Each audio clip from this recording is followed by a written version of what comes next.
Hello, and welcome to tonight's live painting demo. I am going to start here shortly. I see a couple of you have joined on already, and I will get going.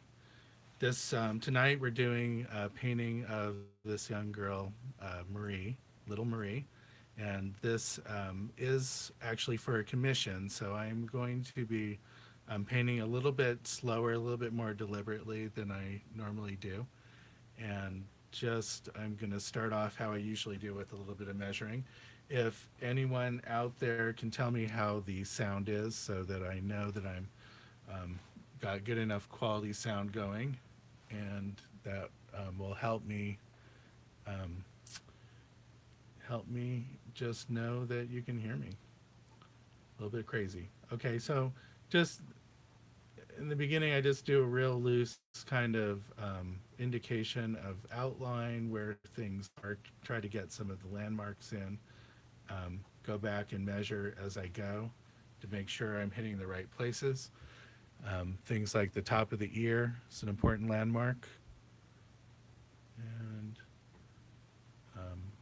I find that I never guess right, no matter how good a drawer you are. I think looking back and forth in these until you get a fair amount of the drawing, and it's a little hard to judge where you are. And especially with kids' faces, there's a tendency to make them much longer. The faces longer than they are because they're um, deceivingly round. And it's really hard to find where things start and end. So this takes a whole lot of measuring and then looking back and forth, comparing. Okay. If anyone's out there, I see I have a few people there. Just usually I have a coworker, Angela, who likes to watch. She sometimes lets me know that my sound's okay. But if she doesn't pop up in a second here, someone please let me know if they can hear me all right. And I'm just trying to get a sense of where things might be landing.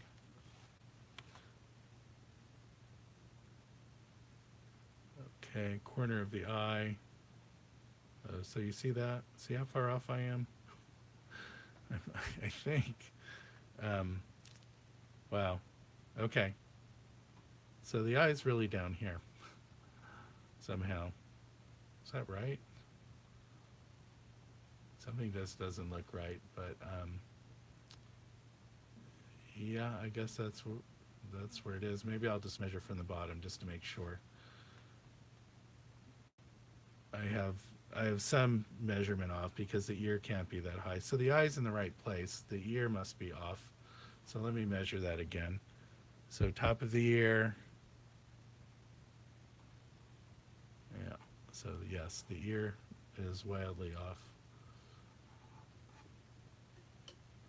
And that's the thing is if you're comparing from one part of one landmark to another, let me get a little bit less red in um, my lay-in color.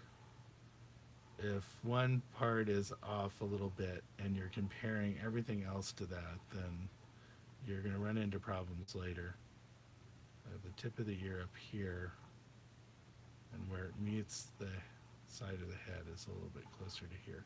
So something else, I must have something else wrong too. Didn't give her enough depth to her hair. So this is like where I say I want to take a little more time because this measuring and laying in part has ended up being much more crucial than I thought it would be when I first started doing this style of painting. And so I would just go in and put some quick dashes and start painting away, only to find out that I would be off by a few inches. That's a little different than being off by a few centimeters. And then I would literally have to repaint the whole thing. So just found it a little bit better if I take my time. So also I can tell that I must have the bottom of the chin off pretty far. And let's see.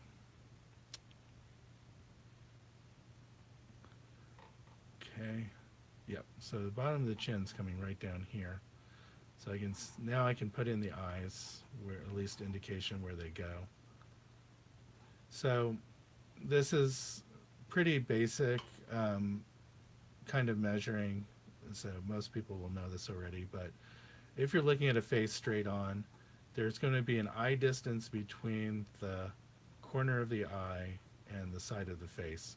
In this case, she's looking a little bit to the side, so this distance here is close to an eye distance, but on the other side it is shorter.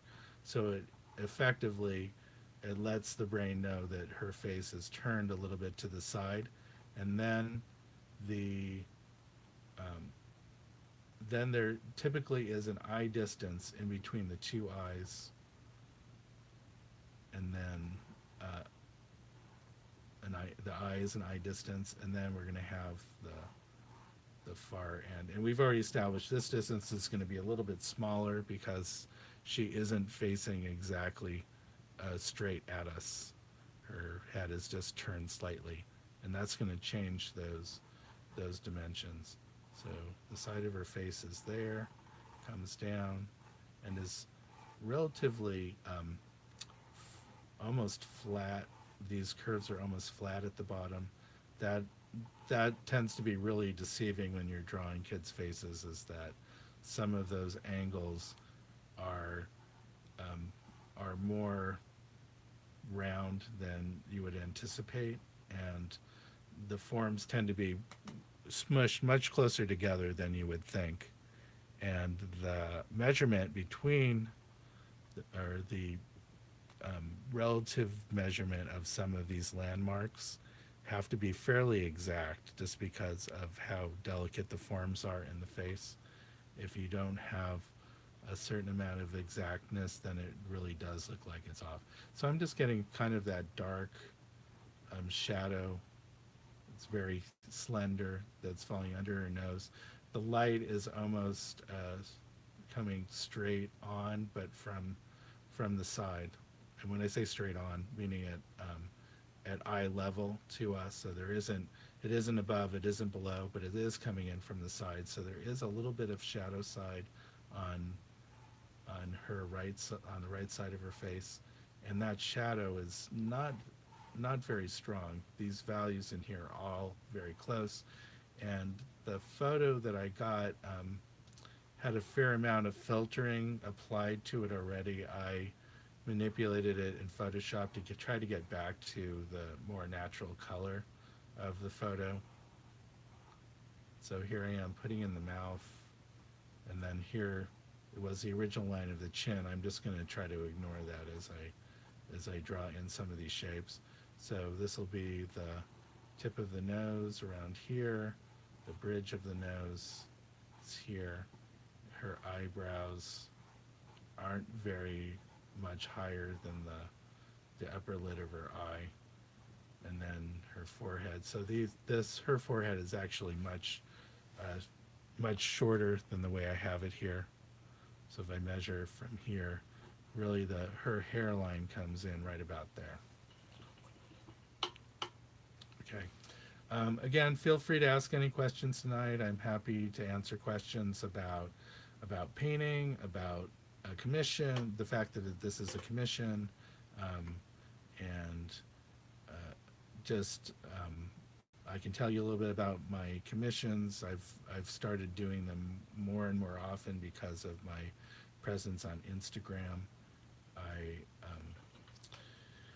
I now have over 17,000 followers on Instagram, and most of those followers, a very high percentage, are fellow artists that are learning how to paint, art students, and some are professionals, but some are just hobbyists, and they just want to improve their work, and that's why they're following me. And so even though I have a large audience, not a very high percentage of that audience are people who would be necessarily commissioning me because of the cost to do a commission, or buying some of my original pieces. But I'm happy to have those followers to share what I'm doing, and that also gets me a little more exposure because when I do post something, the Instagram algorithm sees that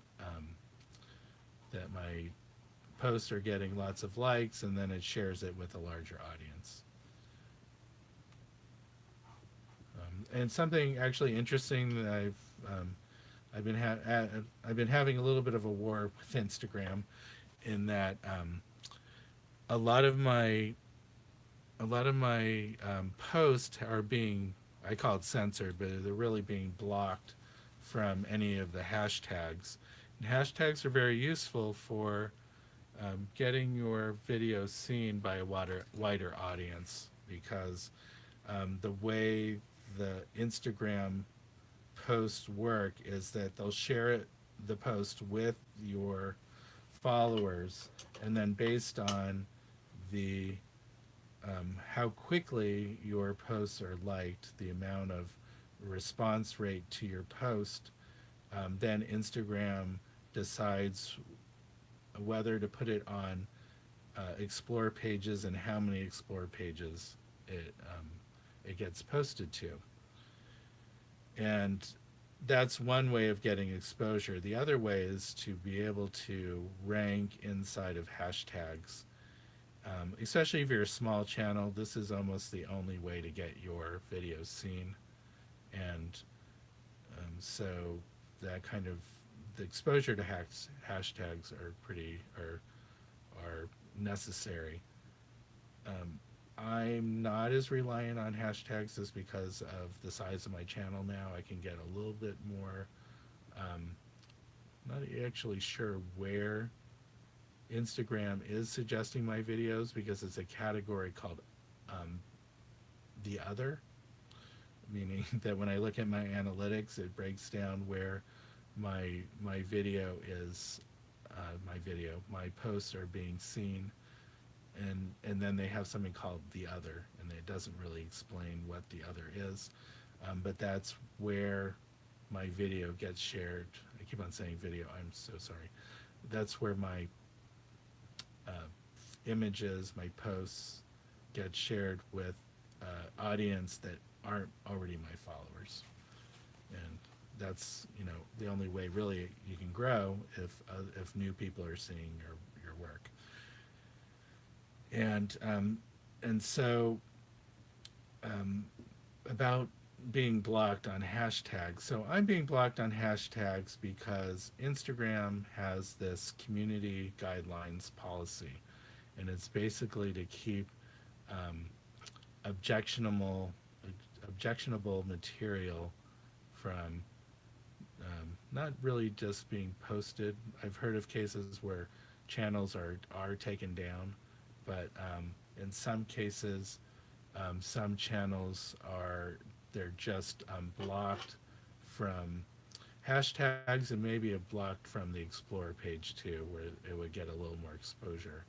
Um, I can see in my analytics I'm actually not getting a lot of placement on the Explore page, at least not yet, and I don't know if I ever will be.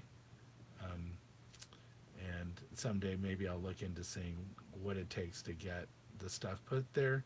But it does seem when I go on the Explore page, it is a lot of, even in the area that's designated as art, um, it's a lot of virally kind of stuff, a lot of fun stuff, video-y kind of stuff to look at, where lots of stuff is flashing or someone's throwing paint at something or mixing paint, and not really high quality artwork per se. That's like just photographs of people's finished work. And so lost my train of thought, but that's okay. I'll get back there eventually. Oh yeah, so being censored.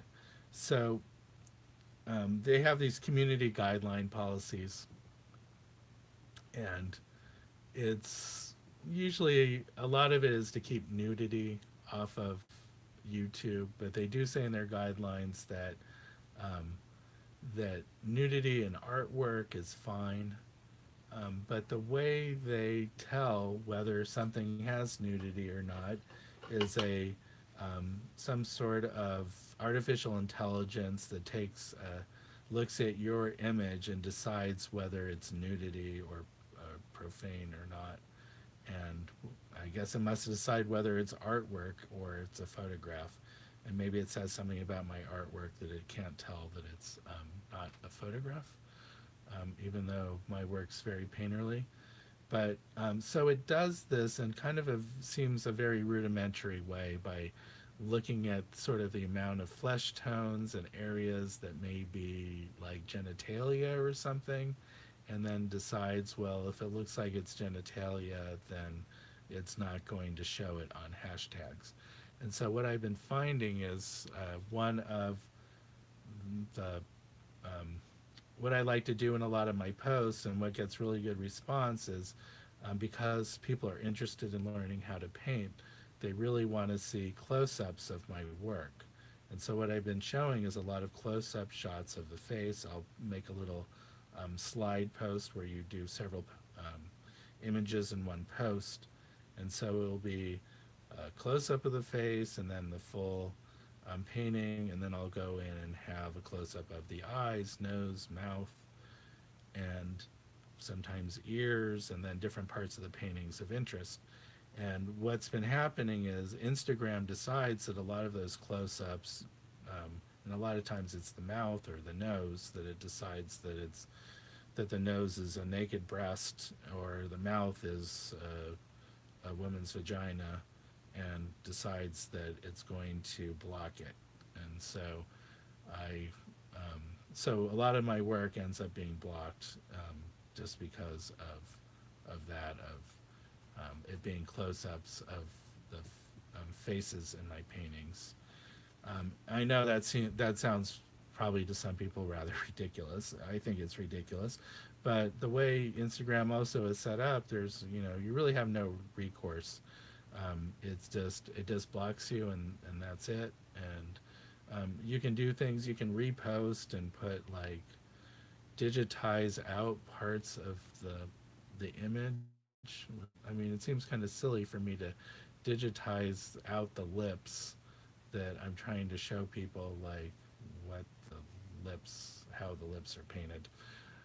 So I don't really bother with that, and I just figure if it's a good and strong enough image, it's going to get some exposure anyway. It's just a little bit frustrating that it took me a long time to figure out why my hashtags weren't working. There's lots of speculation out there about something called a shadow ban, that Instagram will ban your posts from hashtags based on overuse of hashtags. It thinks that you're a bot posting to Instagram and not a real person, so it decides just to ban you.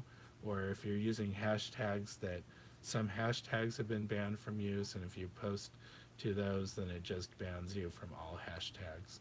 So I forget what they all are, but sometimes the names don't seem like obvious, like they would be banned, but it's something that people decided that they're going to post obscene um, images to, or obscene videos, and then so Instagram sort of proactively bans those hashtags, and then someone figures out which hashtags have been banned and then publishes those so that in general um, users can avoid using those hashtags. But they're usually not hashtags that most people would be using unless they intentionally are interested in posting nude images or obscene images. When I say obscene, it's not a value judgment. It's just what the community guidelines kind of says that that's what they're banning, um, and so people are intentionally using those hashtags to get certain kinds of content seen, and then later Instagram will come. When I say Instagram, I really mean Facebook, because Facebook owns Instagram. they're the ones deciding which hashtags are going to be banned, and new ones are added in all the time. And if it happens to be a hashtag you're using, then all your posts end up getting banned. And they don't tell you, they just do it. And so, or at least that's what people are saying. And so I thought that's what was happening to me. That where actually what I thought was happening is that on every post I would put the maximum number of hashtags, which is 30, and I um, and then people would start to come along and say, well, if you're posting 30, then Instagram slash Facebook is going to think you're a spammer or a bot, and they're going to just start banning you, doing the shadow ban. So I thought that's what was happening to me until I tried to create a new hashtag for some posts that I put. I've been working on this series called Art Rediscovered, which is a little bit of like a cross between investigation and art history, where I kind of pose a question and I dig in a little bit and try to find the answer from existing historical information, and just sort of looking and trying to read between the brushstrokes. Anyway, so I've been doing this series that I've been posting to Instagram, and I thought, hey, it would be great if all these posts I could put under one hashtag. And so that's what I tried to do. I created a hashtag called Art Rediscovered, or Art Dash Rediscovered, and I try to post the first one to that hashtag, and it wasn't showing up. And there was this message there saying the posts to this hashtag are hidden because they um, they are not in accordance with, or someone has reported them as not following community guidelines. And then when you go ahead and read the guidelines, it says things like nudity and posting content that is that you haven't taken yourself, that you don't have permission to post, um, is will also violates community guidelines. So I thought, because these are historical pieces that I'm posting that I got off the internet, that basically maybe that's why they were being banned. But looking into it a little further, especially when you have hashtags that are called these different artists' names, and you can go there and find hundreds of posts that have obviously been just taken right off the internet. Not the whole world isn't going to the Sistine Chapel to take these crystal clear pictures close up. These are the professional photographs of the Sistine Chapel that people are then downloading and reposting. So it wasn't that. It was, and I went through some of these slides to try each one, and specific slides would come up. I would repost them just by themselves with sometimes with this particular hashtag, or my name, hashtag AJ Alper, and they wouldn't be showing up there, or a hashtag that I created just called censorship test 1 2 3 4 5, etc., and they wouldn't show up there. So I knew that those specific images that were close-ups of people's faces were being banned because they look like it could be nudity. And so it took me a while, a lot of investigation to kind of get to the bottom of that, and to look back several months to see that so many of my posts had been banned from being used on hashtags because of the way I was. You can look on my Instagram account and see, and I reposted a lot of these images with a graphic saying banned, saying censored by Instagram on it, and some of my posts that go on a bit of a rant um, about the whole thing. You might find it humorous.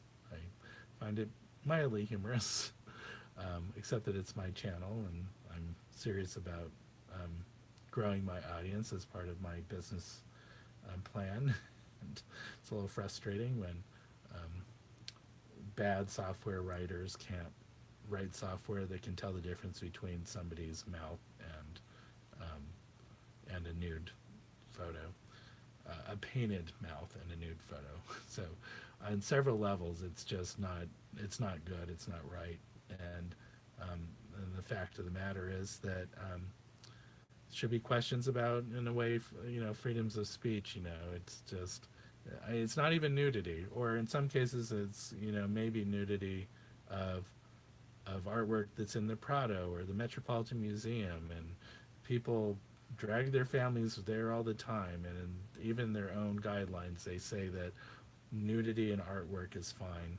um, I mean, I think about it. There's a painting in the Louvre um, of baby Jesus, um, with the Mother Mary, and there's the baby John the Baptist and his mother, and the babies are nude, playing with the mothers there, and they're naked babies.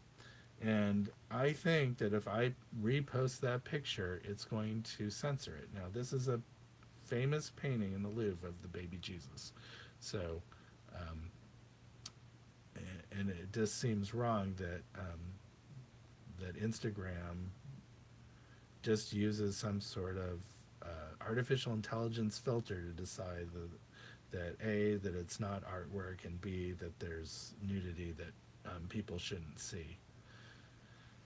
And so there it is. I'm going on a rant. I'm not talking about the paintwork, the painting at all, and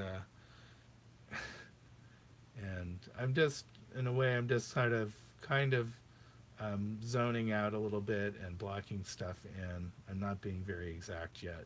I'm just trying to get a feel of where things are, trying to get some of my values structure in, and I'm really going the wrong color in the hair. So the hair is, I'm going to paint it using a lot of oranges and yellows and purples, maybe greens and blacks, to try to get it.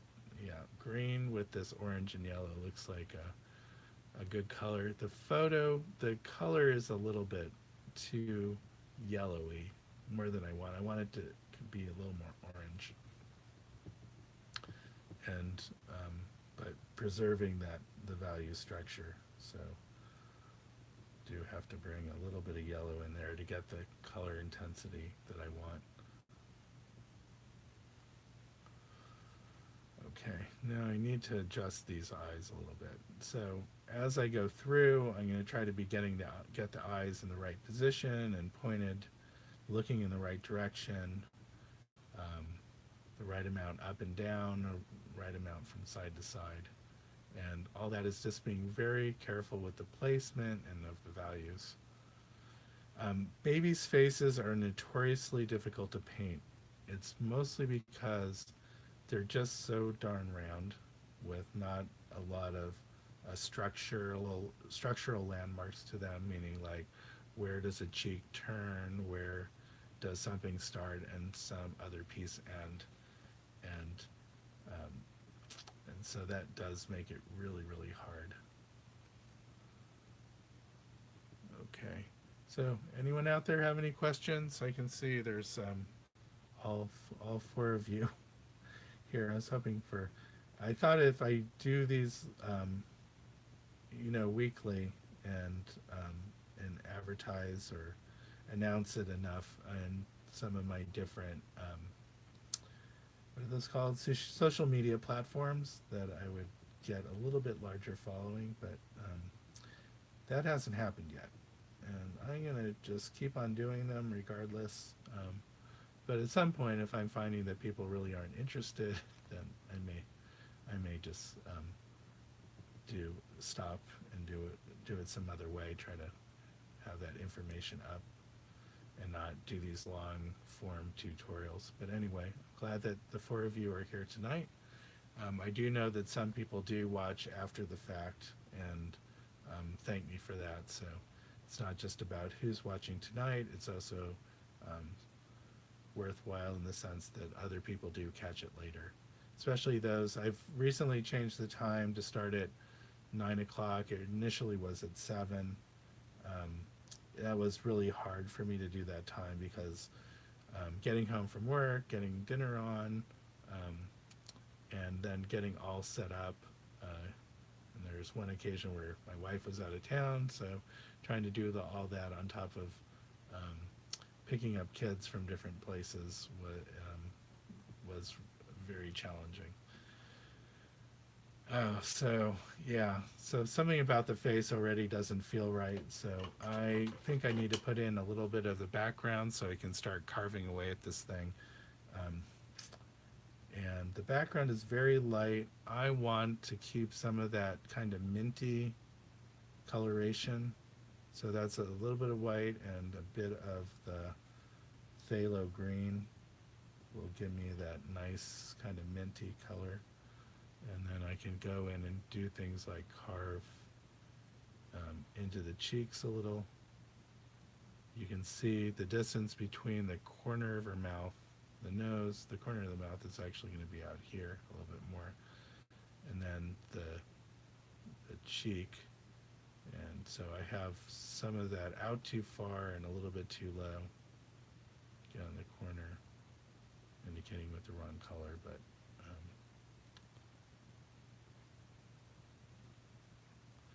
just put a little bit of that in to begin with, just so I can start visualizing it.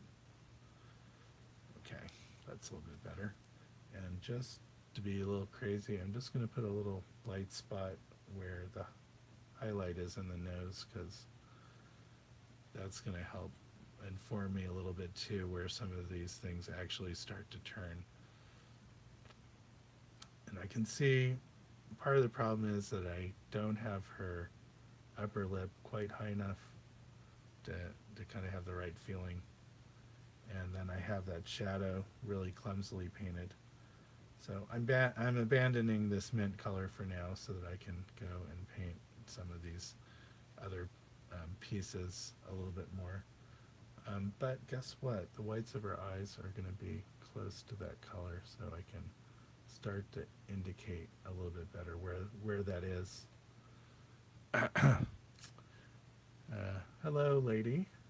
I'm just saying, someone saying hi to me. Um, Again, feel free to ask any questions. I am all ears tonight. Again, this is a commission, so I am going to be taking my time. There's no rush.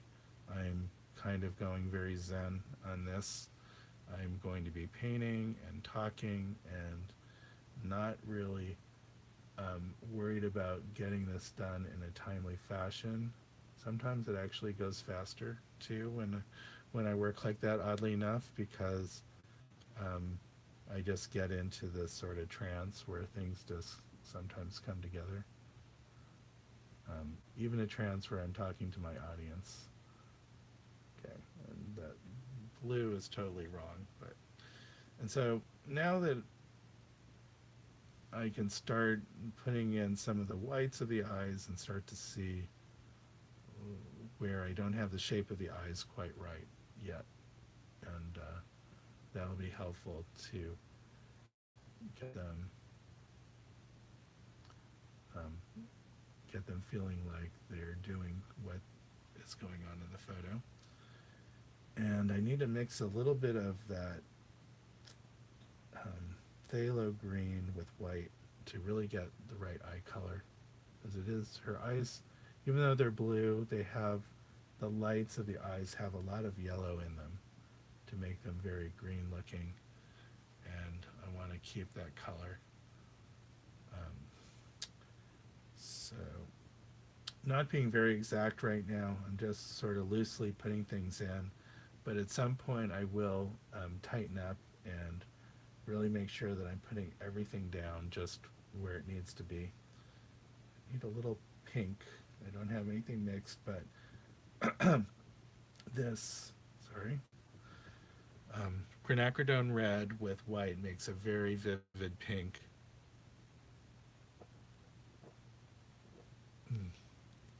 Okay. All this talking and painting is making my voice scratchy. But a little bit of water helps. Her forehead is very cool. It's lit with a very cool light, and then has lots of pinks, mauves, and a little bit of blues coming through.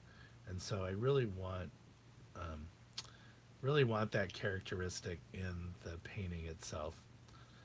Um, so I will very intentionally put in some very light um, pinks, blues, and reds to kind of get that quality in her forehead. I don't know if that some of that comes from the filter that was used that I tried to correct for, or if that's really her natural coloration. Almost doesn't matter at some point because it's what I have to work with. I like most of the colors that are in there, and I want to pick them up in the painting. So here's where I need to come in with some of that minty green, minty blue, minty green for the background because I need to cut into the hair quite a bit to get the right um, shape to her head. And the shape of the head is, in terms of likeness and the feel of her features, is maybe even more important than actually her facial features itself in terms of getting a sense of likeness. It doesn't not seem intuitive at all, um, but that's what works. John Singer Sargent, when he painted, he would he did also instruct students at a certain time in his career. He must have been in his mid 20s, and he would have classes in the Paris Salon, Paris Écoles, the the traditional painting classes, and he would teach his method of painting, which wasn't quite the traditional way. It was, in a way, turning some of the traditions upside down on its head. But his method of painting was that he would do a value painting of the whole shape of the head with almost no um, indication of any features at all. He would be basically looking for the edges, the outside edges of the head, and all the values that make it look like kind of a egg shape in space. And he would get all that worked out where it felt like, yes, that's the shape of the head, those are the edges, has the right proportions and everything. And he would do all that before he would go ahead and start to put in any features at all. So it would just be um, kind of an eggy, plain, like dabs of paint structural study of the shape of the head. And we do know this partially from the description from the students. Sargent actually wrote very little about his painting process, um, but we do know quite a bit from the student's description, and we know quite a bit also because there is a couple paintings that aren't finished, that were just basically starts of paintings, and for whatever reason, he never got the painting beyond that stage. And so we have this kind of like living record of his painting process, sort of stopped in time. And from that, we can tell a lot about his approach. There also is another record of his technique, and that is from the sitters themselves, would describe um, his process as he painted. Would talk about how he would stand back from a painting and look at it for a long period of time, and then um, all of a sudden rush towards the painting with his loaded paintbrush and just put down one dab of paint or one rapid brush stroke, and then he would be quiet again, standing back looking, and this process would happen over a very long period of time, just one little stroke at a time. And there's other times where they talk about how um, he would get to a certain point in the painting and not think that it was going very well, and he would just slice up the canvas. He would just take the canvas and put a big gash in it and throw the canvas over to the side and start. a new canvas. And for a sitter that had been sitting for dozens of poses over several days and weeks, hold on, more water. So for the sitter that was so patiently sitting, and it's not an easy process because you're trying to sit still in the pose that he's painting as he's painting whatever part, and not just a few hours, but um, several days on end, several weeks on end. And then at some point, he just decides to put a big slash to the canvas and throws it out. Um, you know, you could imagine some people's heads exploding when that happened. But with that, he also, I don't know if he said it or he said it to someone that he wrote letters to, but we basically have that once once he got to that point in the painting, that he knew exactly how to paint the whole thing. And when he started again, it didn't take very long for him to get to the point that he was before. And believe me, someone with John Singer Sargent skills could get very close to a finished painting in a short period of time.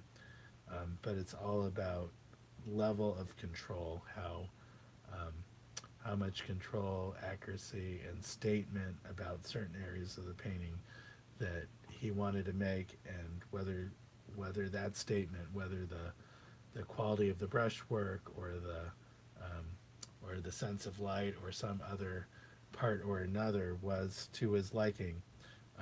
Like you said, he could get there very quickly, but whether it's quickly the way he wanted. And so when he was actually throwing out that canvas, it just meant he knew where he needed to go, and the painting that he was working on wasn't going to get him there, and he just needed to start over to very quickly get back to where he wanted to be. And and so that's how he painted. Also, um, again, there is some information. I don't know if it's directly from him or from somebody else, but um, he would paint very painterly, in uh, sort of attacking the canvas, trying to get everything done in certain areas of the painting in one sitting. So he may just be working on the face, for example, and he would um, work to a certain point, and when the session was over, if he didn't feel like it's where he wanted it to be, he would rub that whole section out, and he would leave kind of a ghosted version of that area, um, so that he would be able to start fresh again, as he would say, sort of like a new try at it, a new go at it. And so, but it's interesting because all that rubbing down, all that taking out of detail, time and time again, would leave a kind of like a very faint history and indication of where things are, and it allowed him to not have to worry so much about the measuring and to making sure everything is where and how he wanted it, because all that placement information was already there.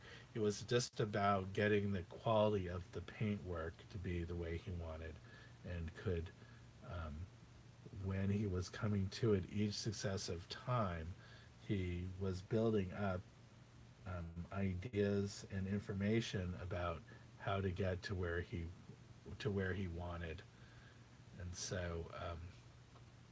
so that's how he painted.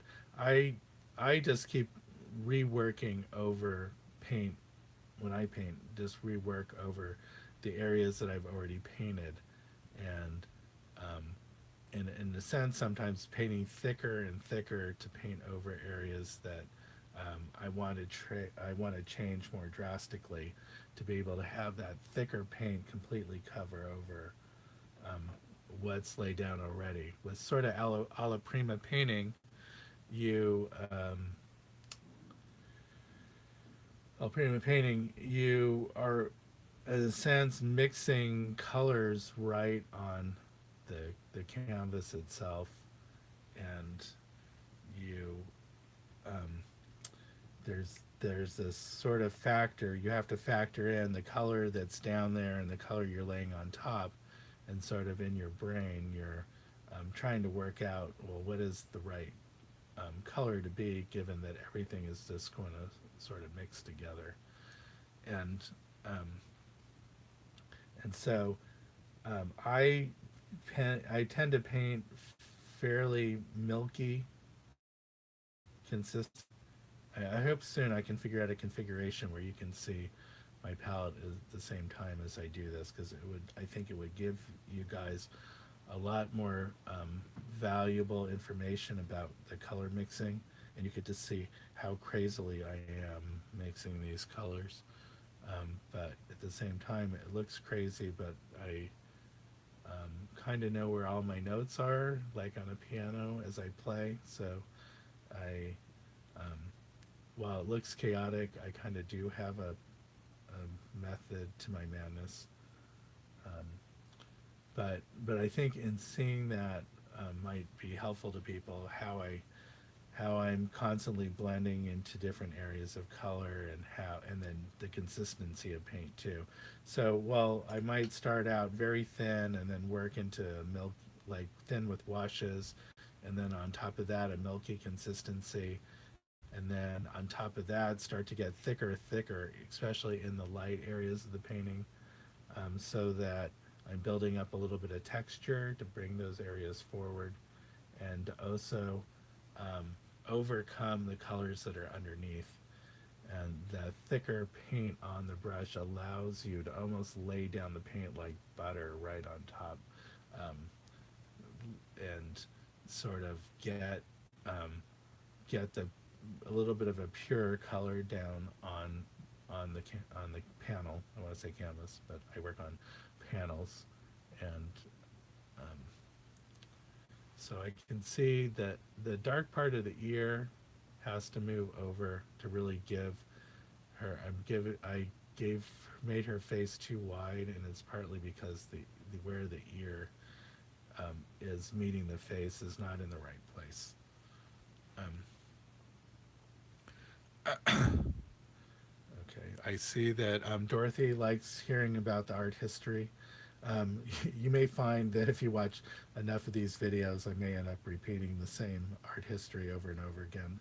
I am trying to pick up more information as I go, especially since I've been doing these Instagram posts called Art Rediscovered, where I'm trying to figure out something that I suspect when I look at a painting and I have a question in my mind, and I do a little bit of investigation to try to get down to the bottom of it, and I end up like creating my own little art history lessons by doing that.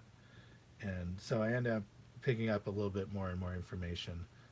Also, I was on vacation with my family this last week, and that's why I hadn't some posted quite as much. Usually, I would do sort of interim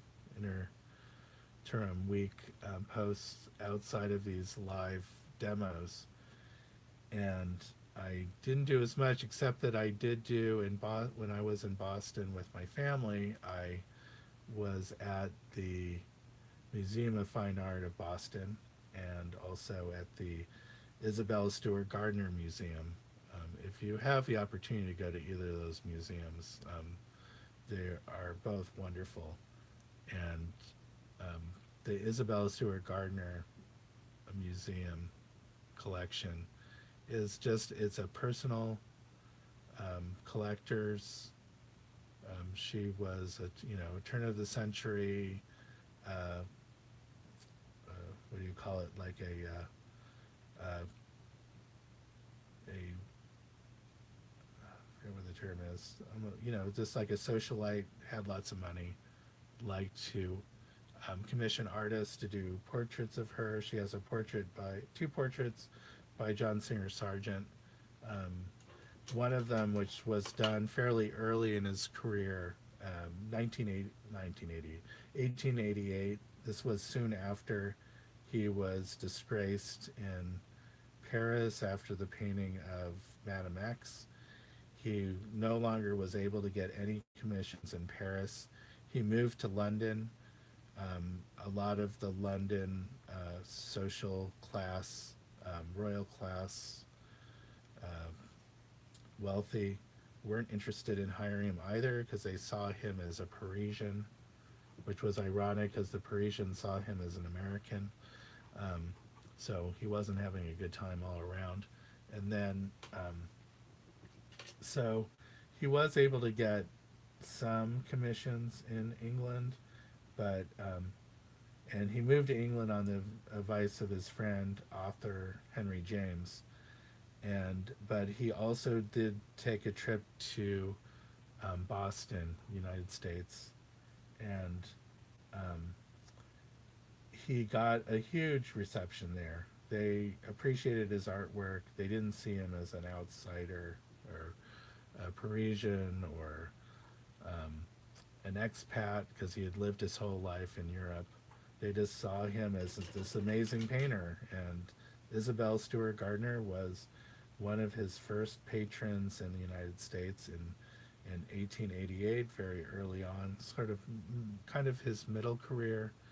She hired him to do a portrait of her, and she also, and I don't know the full history of this, but in that collection, and I did a quick live video in front of this painting called El Alejo. And if any of you are familiar with this painting, it's a flamenco dancer in the center of a very large canvas with musicians flanking on either side of her, and in some sort of nightclub scene with floor lighting. And it is an unbelievable painting. Um, it's I kind of wish that I could go there and hang out with this painting for like several days, just to kind of take it all in. It's a little hard when you're in a museum and so much is going on and your time is limited, and all this stuff is going on around you. And I did make a video of it, which probably exacerbated that feeling of not really taking in the painting, because I was concentrating on telling the story of the painting. But this painting was done very early in his career. He was 25 years old when it was presented uh, at the Paris Salon, and the Paris Salon was the preeminent place to show your work if you were a aspiring or accomplished fine artist. This is where your work was there to be seen and to be judged, and where careers were made and broken. And he was 25 years old. He presented this canvas that was maybe uh, 12 feet high and 20 feet wide, just to give you an idea of the scale. And it was an amazing painting, and it had a very positive reception. People, it was the hit of the salon, and in these salons, you have to know it was a very large hall in a building that could accommodate maybe a couple thousand paintings. So there was a lot of paintings displayed, and um, and so this was the one that people left talking about from this 25-year-old painter.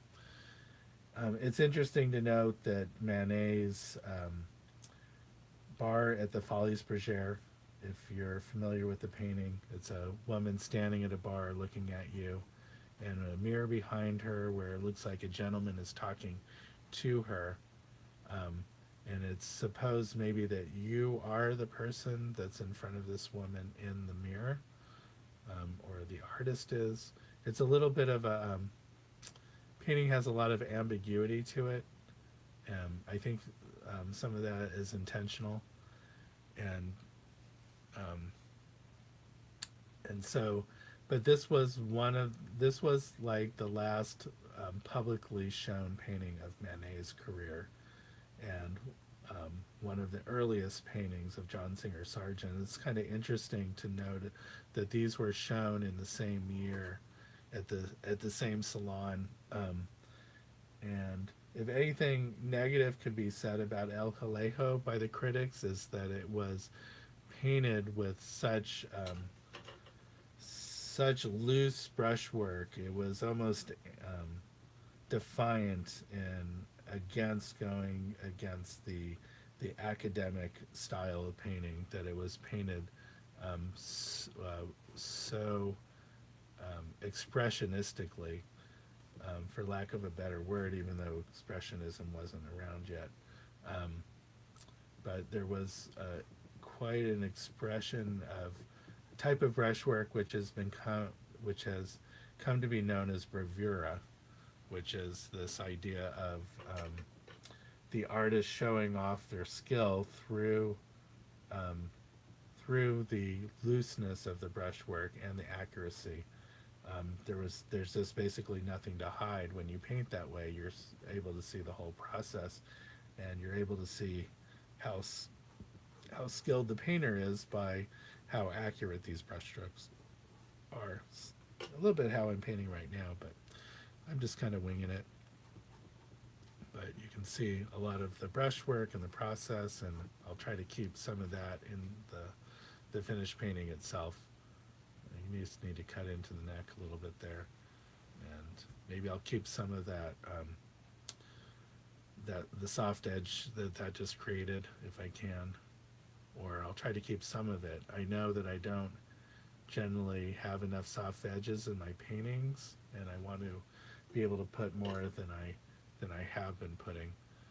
Okay, let's see if I can get the character of her mouth a little bit better. She has her tongue sticking out, which can't quite get a handle on yet. It's just going to take getting the mouth shape and the parts in a little bit more accurately before I can start putting in some of that detail.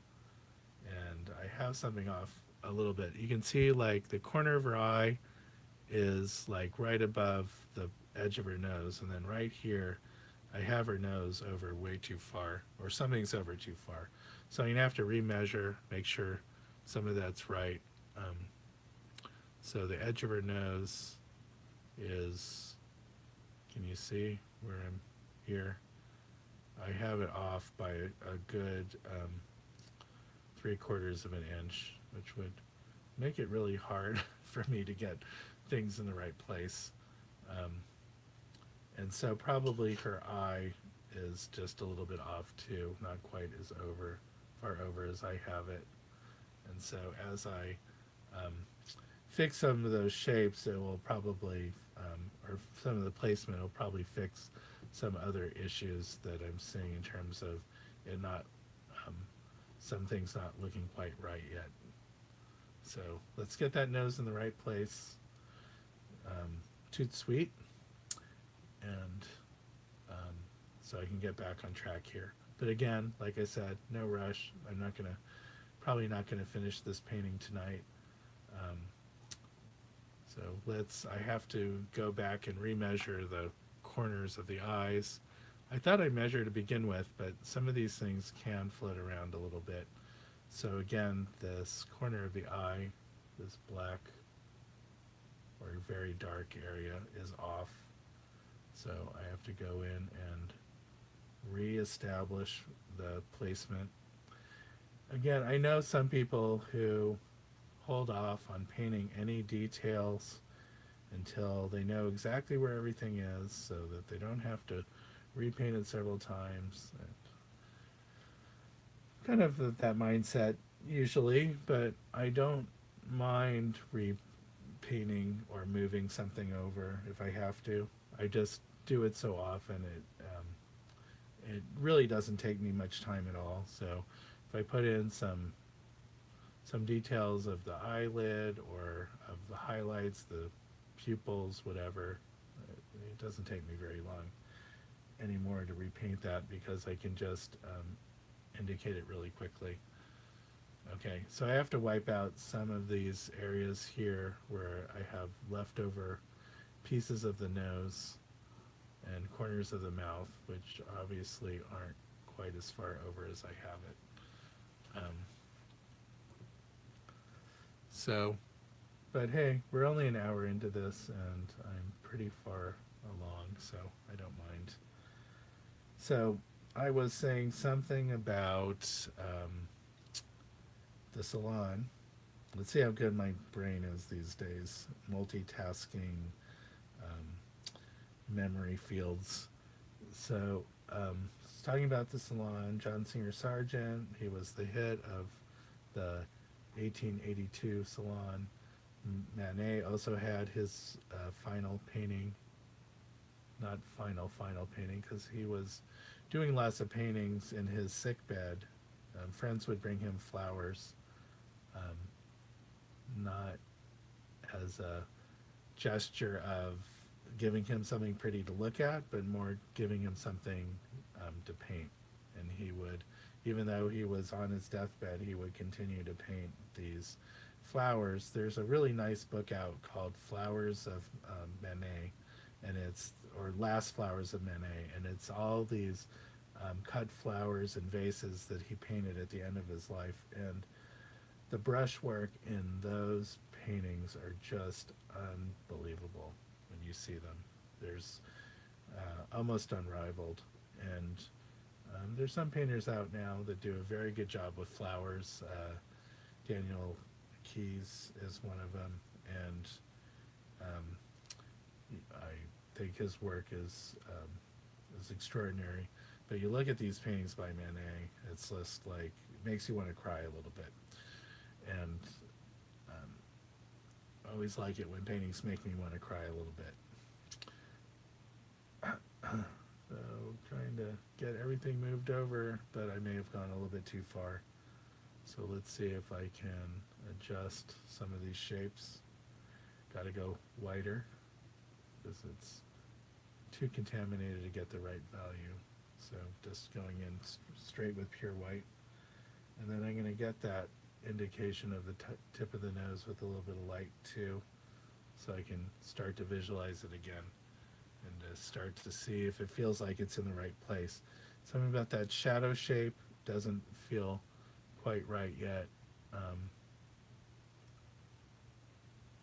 Let's see, something like that. And is it feeling right yet? No, it's not. But that's why I said I'm taking my time, because getting little subtleties like the directions that the eye is pointing and making it feel like there's enough tension between the eyelid and the, because she has her eyes open kind of a little bit on the wide side, so there is muscular tension from the eyelid to the um, to the the tissue, her facial tissue that's around the eye, because she's forcing her eyes open. And so to get that sense of that her eyes are open and to get that sense of tension, it means getting a lot of values and placement correct, to get that the right, just the right feeling of that. And so that's just going to take a lot of back and forth before I feel like it's doing what it needs to be doing. So even just this little bit of darker orange that's up here helps um, signal that there's that tension there, and a little bit of extra lines that come out further. And then of course this dark area again that's going to plague me because it's not again in the right place. And some pure pink right here. Go, has to be very light though.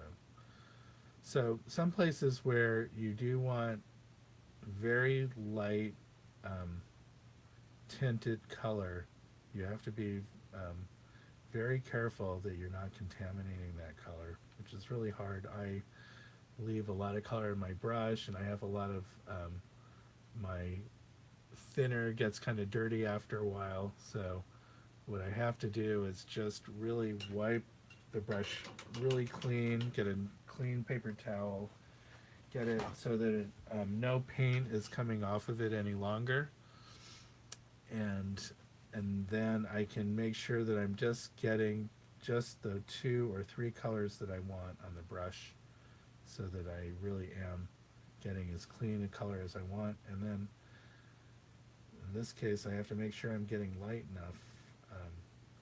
So as I add white to this quinacridone red, it's getting a little cool.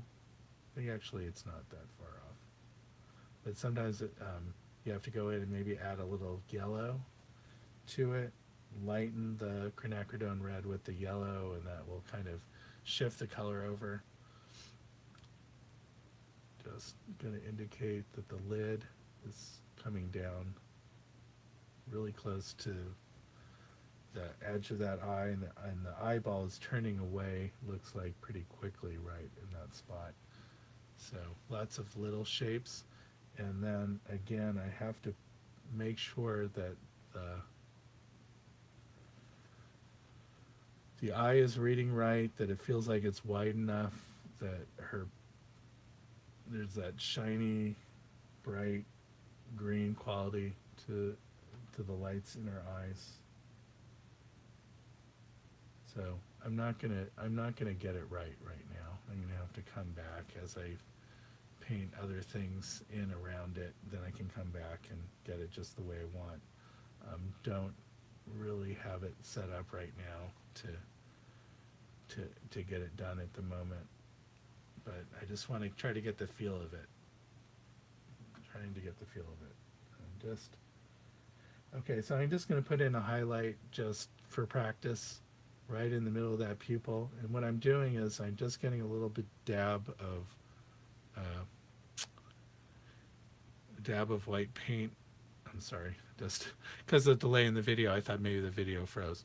But I'm getting a little dab of white paint right on the corner of the brush, and holding that in front of the camera until I see it. Okay, and so that allows me to just touch that corner of the brush right where I want it, if I do it slowly enough, and then there I have it. And then I'm going to try to come up a little bit higher with the light green, because that's what it's doing in the photo, and that's giving it the sense that that eye is really opened quite a bit. Let's see if I can get enough white of her eye too in there. And then the darkness so I really have like some of the lightest light and the darkest dark right where that eye is. And that's going to be a little bit working back and forth before I have that amount of contrast right. The difference between okay painting and a good painting is just really having control over a lot of those subtle changes until something, it just starts to look real, it feels real, like you can touch it, it's coming out in space towards you, it's falling away at certain places, and that's just having complete control over the changes of value and color, so that things look like they're starting to congeal. And you can see it's starting to around certain parts of that eye. Have to get that happening in the bridge of the nose still. It's just the nose just really hasn't really quite taken shape yet, but getting there. So I was talking a little bit about the Elizabeth Stewart Gardner Museum with this big painting El Jalejo, and it was shown at this salon, and it was it's what really launched John Singer Sargent's career. At 25, if you can imagine wherever you were when you were 25, and maybe doing art or not art yet, but the idea that a 25-year-old who's so self-possessed can work on such an ambitious painting. 25. I have to keep on saying that, because where I was at 25, I had a one bachelor's degree, and I was still trying to figure out what I was trying to do with my life, and then going back to school. So I was still pretty much trying to find myself. And but he knew exactly what he was doing, where he was going, and really wanted to make a huge impression, and had the skills to be able to pull it off. And I think that's sort of testament to that. That not only that he was um, had the kind of arrogance and I don't know if arrogance is the right word, but self confidence in his skills and the the sort of vision to know like he needed to do something on that scale, that quality, and to have the to be able to just so completely pull it off um, was amazing. So, how Elizabeth Stewart Gardner ended up with this painting, at least what someone was telling me at the museum, because I didn't read any of the literature. Probably should have if I was going to do a whole video about the painting. But apparently, a cousin of hers had purchased the painting from a dealer and who brought artwork to the United States. And she fell in love with the painting and was starting to build her collection to be able to and to show. And she wanted to borrow the painting to be able to show um, or to be able to look at. I don't know the complete story, but whatever the case, she never returned the painting. It just she borrowed it, and then it was sort of, you know, well, I'm gonna keep it around. It's kind of mine now, and so it just became her painting, just virtue of the fact that she never gave it back, and that's how it ended up in the museum. I don't know who technically is the owner of the painting at this point. If you hear some strange noises in the background, that's my cat Chia. She wants to say hello to everybody. Anyway, so we still at least have a few people, four people still with me. I don't know if it's the same four people. Usually, I look at some of the stats at the end of at one of these painting sessions, and it will, it'll tell me the peak number of people that watched, and it will tell me the total number of people. And even though I'm like seeing four the whole time, it's not necessarily the same four. Even though my brain wants to think, oh, it's four now, and it's still four, it could be completely different people, and just assume that oh, the thing that I was talking about, of course, everyone will appreciate the whole story because they heard the beginning and middle of the end, but who knows? It could be someone coming in right at the middle and not knowing what the heck I'm talking about, but I can't worry about that. Just have to keep on talking, keep on painting, and um, and that hope that there's some value that comes out for people who are watching. So I have this eye pretty much the way I want it now. I think this ear is totally off, and I don't know if I measured something wrong or just didn't come in with the paint right, but I'm starting to be able to look across at the photo and compare it to the painting because I have just enough down to see where things are off. And so then I can start to make some of those necessary adjustments the to the painting, to the placement of things, to the character of things, so that everything starts to look the way it should. So um, quite a bit of orange going on her forehead here, maybe because it's picking up color from the hair with a little bit of green.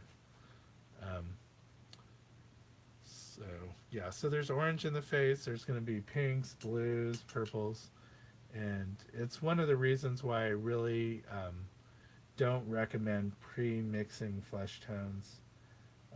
I see people that very popular on YouTube that do this, and what I can say is that it reflects in the finished work because what you end up doing is losing the variety of colors that end up that you would see in the face if you're just mixing each color as you see it where it is, and put that put some of those colors down faithfully.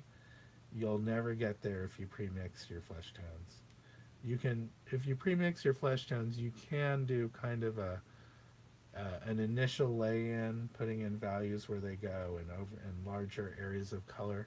But at some point, if you want a certain sense of realism, you have to um, custom mix colors as you go.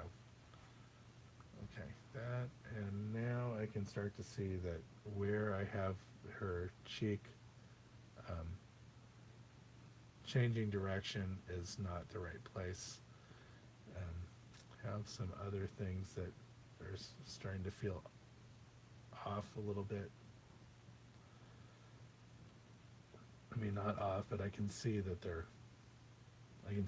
off, not that they feel off. I can see where they should be a little bit better. So one thing that I do when I'm painting is I tend to skew my artwork. Um, so I don't know if you know what I mean by skewing, but I have a tendency to, where things would normally be square or alignments to be square, my brain kind of makes more like a diamond shape where I'm um, making the top left corner of the painting higher and to the left, and the bottom right corner lower and to the right. So the whole shape of the painting ends up being distorted.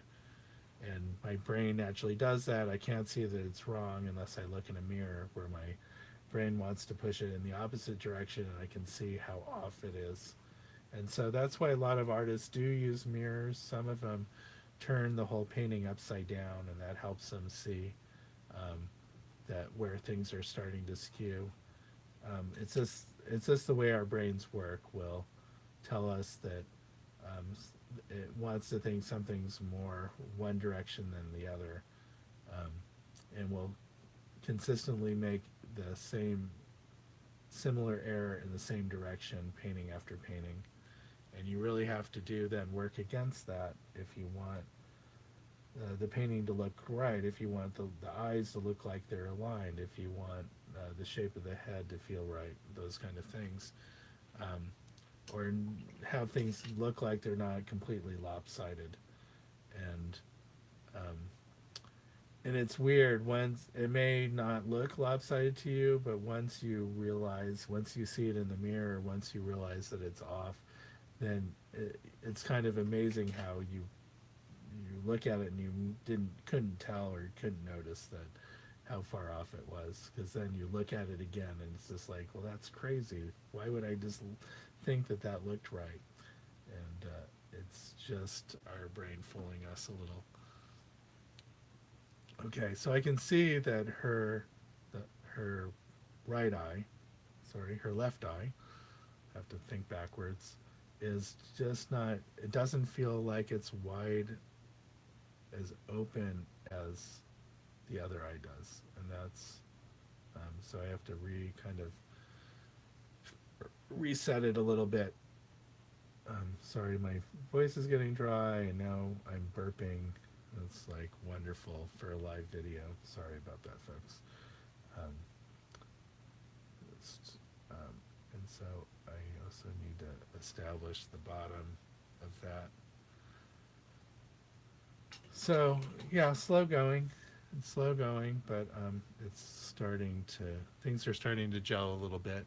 We're about an hour and a half in. I plan on stopping at on the hour, um, so in about 40 minutes or so. Um, okay, so someone's saying, "Oh, I'm frozen again." I wonder how long that is. Been doing that. So to get unfrozen, I may have to try to switch to, how did I do this last time? I think I may have reset the Wi-Fi. Okay, let me see if I can do this without losing the video. Um, Is that unfrozen? Is it unfreezing? Please, please. Um, okay, let's see if my hand goes away. Um,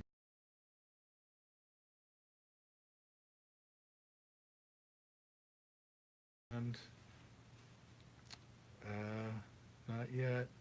Okay, I see some things changing on my screen. I see your, I see the feed. Let me see if I can restart the router and without losing the video again. But I has a little function I can. Um, this happened to me a few times. It's one of the downsides of doing these sort of live streams is that it's so dependent on the Wi-Fi and the internet connection working perfectly. And the last time I tried to fix it, I had to start over with a new video. Hopefully, you'll stick with me, and in a minute or two, hopefully, I'll have this fixed. Let me see if I hate to switch to airplane mode because that does break the connect. And it's trying. It looks like it's trying. Um, darn. Okay. I hear you saying darn, and I'm saying darn. Okay, so here's the plan. I'm going to start a new live feed. Um, I'm just going to type in here. Um, Follow me to a new live feed and see new thumbnail on my channel. Okay, so I'm going to end this one and I'm going to start, well, maybe not end it, but um, I will put it on airplane mode first. Hello. I love technology. It's not working. Okay, I'm going to end this one and then